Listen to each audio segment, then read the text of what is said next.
Welcome to the Real Estate Syndication Show. Whether you are a seasoned investor or building a new real estate business, this is the show for you. Whitney Sewell talks to top experts in the business. Our goal is to help you master real estate syndication. And now your host, Whitney Sewell.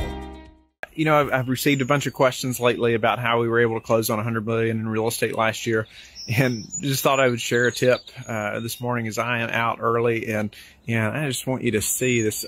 The video just does not do it justice, but it's amazing sunrise this morning. It's amazing. The Lord just allows us to even see that and see just how amazing He is. But one thing that has allowed us to close on over 100 million is even just seeing things like this amazing sunrise behind us. Hey, Daniel, and I wanted to share with you when our business started to turn around. It was really when I made a decision to change the way I structured my entire day, but it started with just my morning. And a big thing about what has helped us and helped me personally is being up early. And it seems so simple, but I just ask you, like, are you in charge of your day? Are you in charge of your time?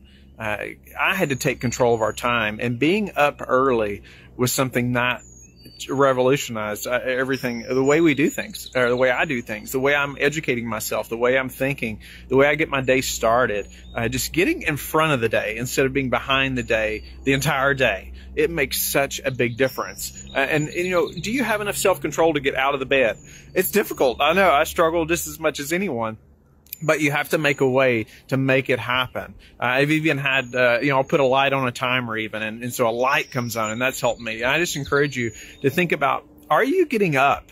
Are you getting up and getting in front of the day where your mind has time to, you have time to just structure your morning, think through some things. Something that's also helped me recently is thinking, even planning out the details of the morning, and just know that it doesn't have to be exactly that way.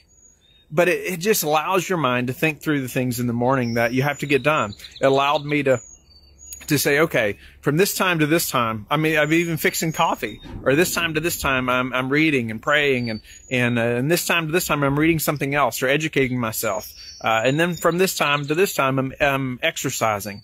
And then, okay, by this time, I have to be in the shower. By this time, I have to be in the office. That has helped me tremendously to be able to move our business forward. And being up early, right? Especially if you have kids like we do, you have to be up early, be ahead of them, right? And then there's also some rules that they have to follow in the morning. So we have a structured morning. And so also my wife and the kids have a productive morning also while I'm already in the office. But I just ask you, are you taking charge of your morning? Are you in charge of your day? Or does your day push you around? So you either maximize your time, and you take control of your time, or everything else in your life will take control of you. And so that was a big thing. And one place that started for me was the Miracle Morning. I read that book a few years back, and that really changed the way I think about my morning. I wouldn't say I go along with everything that book says about your morning, but it's very important. It just helped me to start thinking that way, and to changing my morning, changing the way that I do things, and educate myself consistently. It's over that long period of time where you're educating, you're doing these things very consistently over a long period of time that make the biggest changes. Everybody waits for that one big thing, right? That change that they expect to make them millions, but it's that consistent change over a very long period of time. And a big way you can start that is getting in front of your day, getting up early, getting out of bed. You have to be willing to do what everyone else is not willing to do. If it was easy, everyone would do it. And it definitely was not easy closing on over 100 million last year in real estate, or getting to that point as quick as we did. But one thing that led to that is getting up early and structuring that morning and making things happen and being very consistent with that. It helps my entire family. And I would say too, my wife and I have not always been early morning people, but we definitely are now. And that is our favorite time of the day. It's our favorite time of the day, is to be up, and it's time for us to spend time together and talk, and both of us just think through our day.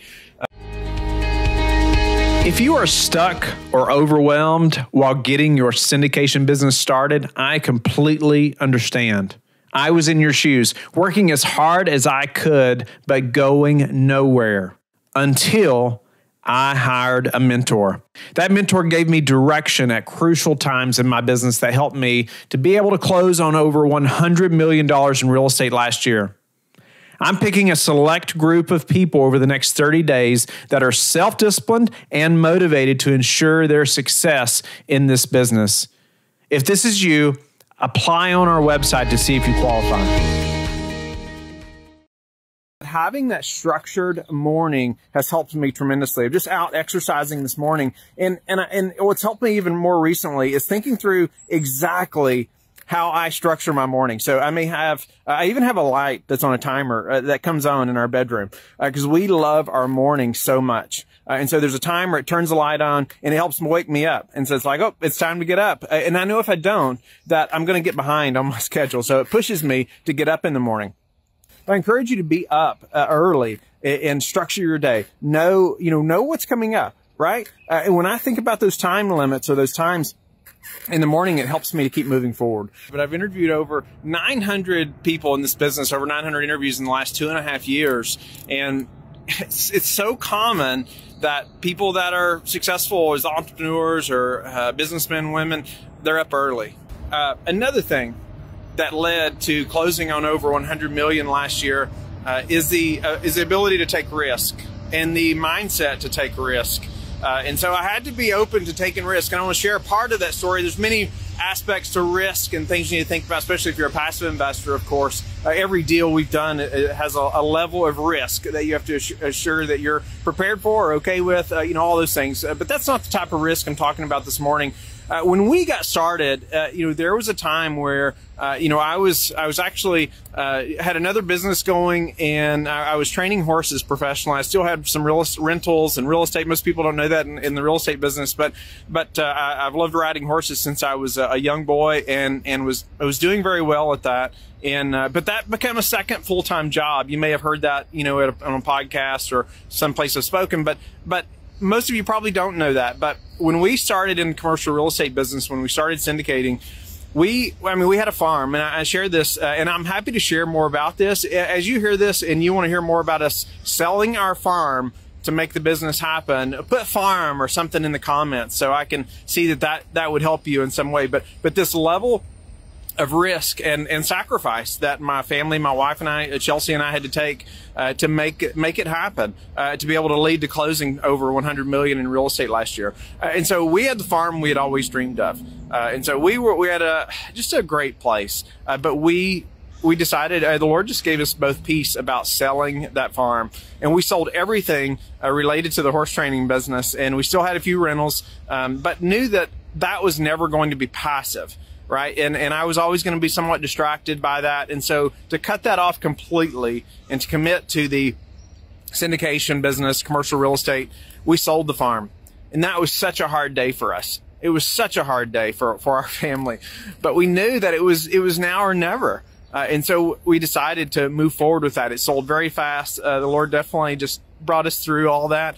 And now, a few years later, we have a much better farm. And I just say it took that sacrifice. It was some very hard times for our family, but, my wife did everything in the home for a few years while I'm working like 2 full-time jobs, and my children sacrificed as well. And there was always that risk and thinking, what if this doesn't work out? I'm missing all this time with the kids, and with my wife and just on and on. There's so much risk there. But we knew that we had to keep going, and we knew that the reward would be much greater if we just kept going. We didn't give up. And now we have a much better farm, but we could not have done that if we had stayed there, and also if we had listened to so many other people around us who were not pushing themselves, right? And so I encourage you to think about who you are hanging around. Who are you accepting advice from? And because there's many voices at that time who thought we were crazy, right? Crazy for selling our farm, selling our house. And we moved in a small house in town, and I built an office in a basement, and I practically lived in that office for a few years. But it made it happen, and it made me just commit to the syndication business. But we had to take that risk. And I just encourage you, it's never going to get easier to take that risk. And so think about what's holding you back today, and what's keeping you from committing to your business, or committing to taking your business to the next level. For us, it was just burning that bridge and cutting that off for a time. It wasn't forever, but it was for a time, and it was very difficult for us. Thank you for listening to the Real Estate Syndication Show, brought to you by LifeBridge Capital. LifeBridge Capital works with investors nationwide to invest in real estate, while also donating 50% of its profits to assist parents who are committing to adoption. LifeBridge Capital, making a difference, one investor and one child at a time. Connect online at www.lifebridgecapital.com for free material and videos to further your success.